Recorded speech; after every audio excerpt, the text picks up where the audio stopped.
Yeah, I'm ready for some late night ghost stories by the fire. Okay, go for it. Alright. Speak Actually, up. Vilmont Scout Ranch is up this way. Huh? Cimarron. But, anyways, so, another ghost stories of from Vilmont Scout Ranch. There's a Boy Scout. Years ago, he got lost, separated from his troop as they were hiking.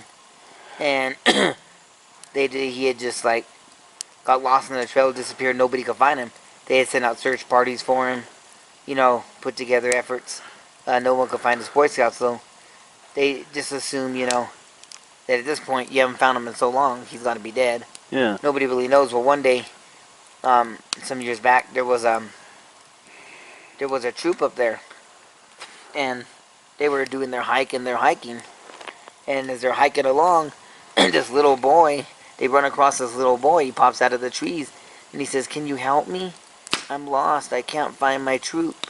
I'm lost. I don't know what happened." He was in a Boy Scout uniform, bolo, all his all his stuff, and geared up. And he's like, "I just can't find my troop. I need help fighting them." And he looked kind of out of it. And the the scoutmaster was like, "Stay with us. We'll take care of you. We'll get you down to base camp. Let's go. Yeah. We'll help you find your troop." And he goes, "I don't know where they're at. I need help." And so they started walking with the kid. And he was walking beside him. Well, all of a sudden, the scoutmaster, the other guys in the back that were with this troop were in the back watching. Scoutmaster went to the front as they were hiking to check on that. Came back and he's like, "Hey, where did the boy go?" It was like not even barely a minute later, and they were now on this flat, open land. And he's like, "Well, where did the boy go?" They were heading back down the mountain. They were in this flat piece. You could see all around you forever. And they're like, because they were out of the trees now at this point. They're like, "Where did he go?" And what do you mean? They looked around. He was just behind us. And they looked around. He was gone. Nowhere to be seen. And so they looked around the wide open area where they were. Nobody in sight. No boy. He was just gone. Wow.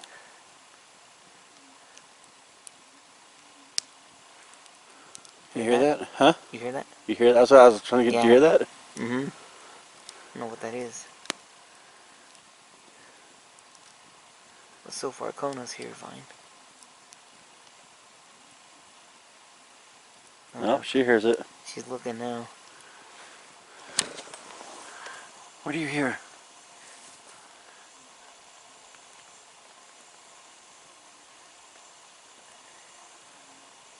You hear it?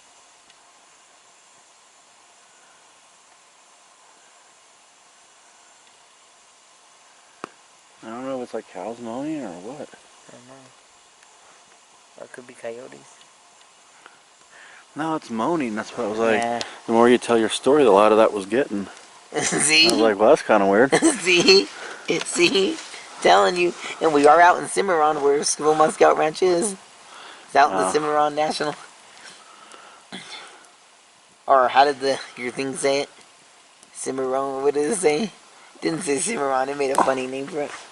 Cibolai or whatever. Oh, no, yeah. We're not, actually, we're in Seawood, never mind. It's in Cimarron, but my bad. Forgetting where we're at. We're in cows. Cows. Shh.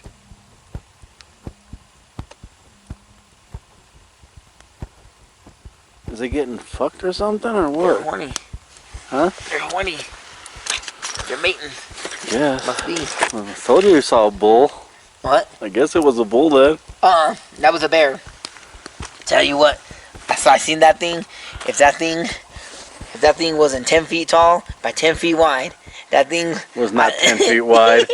Was not 10 feet wide. Get your crotch out of the shot though. That wasn't 10 feet wide, but that bear, it's like I said, hunchback, furry, and it looked like it had paws, and it wobbled as it walked like a bear.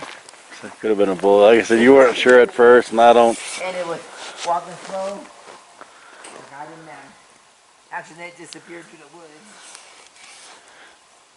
Yeah, I just thought that was funny. Okay. Alright, continue. Yeah, we have to throw like a branch on it or something. Get it going. Yeah. Oh, another thing. You're at Philmont Scout Ranch, and you're by the base. Uh-huh.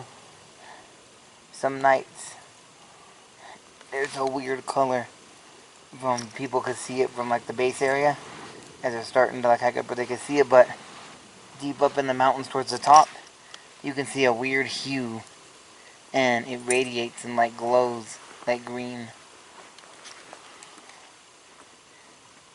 Oh. I think it was green. Huh? I think it was green. Scan an area for chupacabra.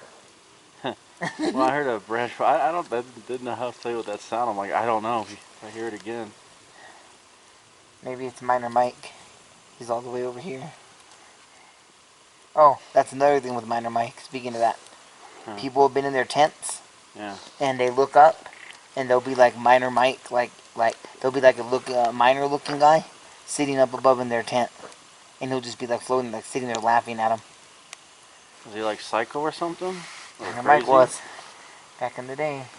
And then another thing about the story, these okay. Oh, tell the story again, because that's not. I didn't. That was before I started recording. Which one? Minor Mike. Oh, with the discs. Yeah, tell that one again. Okay. Another story about Minor Mike, Philmont Scout Ranch. Yeah. That our scoutmaster told us.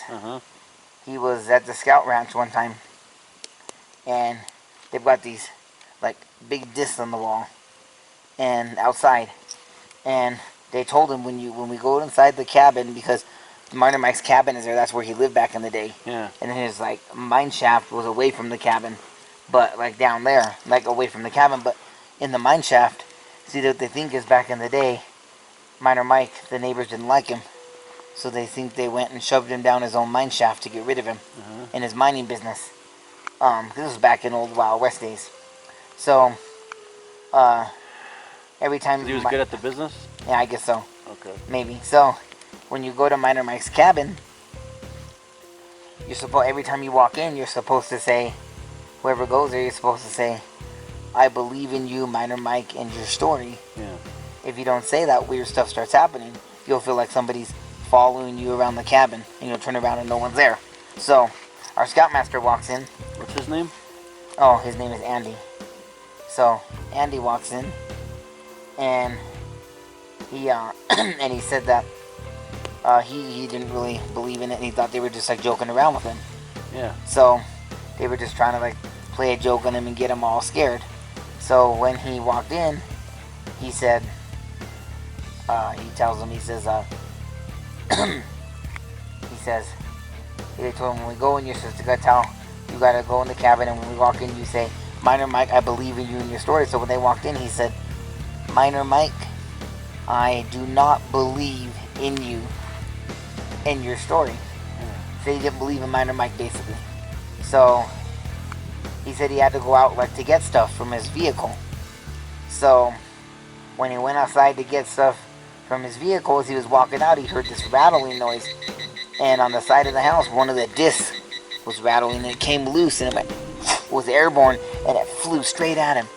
And the disc missed him, and he said, "You duck and miss the disc." And then here comes the second disc in the middle, comes loose, just flies at him, and he misses that one. Third disc is coming loose. At that point, he flew to the ground, and he said he got down. He's like, "Minor Mike, I believe in you and your story." And that's as the disc was already airborne. And right as he said that last part of what he said, the disc stopped right in front of his face and dropped it down, ding, ding, ding, ding, ding, ding, ding, back and forth. And he said he never questioned Minor Mike again. That's crazy. And he said he knew. Another thing about Minor Mike, these guys were in the cabin. 3 guys were staying in Minor Mike's cabin. And while they were there, they all went to sleep in their sleeping bags one night. Next morning, they woke up, and one of their buddies, they looked over, and when they all woke up and got out of their bed, they're looking for him. Like, he's not there. His bag's gone. He's gone. They're like, where did he go? Like, he just disappeared. Like, where the hell did this guy go? So they noticed the front door's cracked. So they're like, well, we gotta go find him. So they start going outside and looking. And then when they get outside, they could see like steps, I don't know, from like coming out the cabin. Well, I don't know if the steps or what, but the cabin came out to the, or just came out and went there. But they could see the dirt had been disturbed, like right where the cabin door. They could see like something had been drugged through the dirt, so they start following that. It was all just like drag marks, and they keep going, and they get like pretty good distance away from the cabin, and all of a sudden they find their buddy. He's all sprawled up against a tree, all sideways, asleep in a sleeping bag, and he's all like bruised up and beat up and bloody. And they're like, "What the hell? What happened?" So they wake him up, and he's like, "Oh man," he's all hurt. Oh, wake him up. He's like, "What?" They're like, "What happened to you, man? What happened to you?"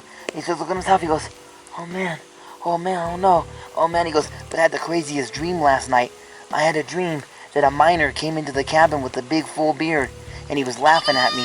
And he started laughing at me, and he grabbed me by my sleeping bag, and I was trying to get out of my sleeping bag to get away, and he grabbed me up in the sleeping bag, and he started dragging me outside, and I couldn't get out of his grip. And he was laughing the whole time. He dragged me, started throwing me against this tree and beating me up, and then he left. Yeah. And he was all bloody. He wasn't dreaming. Yeah. Yep. Wow. Oh yeah. I don't know if Miner Mike was crazy back in the day, if he had a mental illness like schizophrenia or what, but Or then it became crazy. yeah, I'd have to do research on Miner Mike, and I never did it. I mean, I just heard the ghost stories we were told by our scoutmaster, and then there's been countless things of people up there too, like being sighted, you know, Yeah. like on the road, like a female in distress or something, and then Right. all of a sudden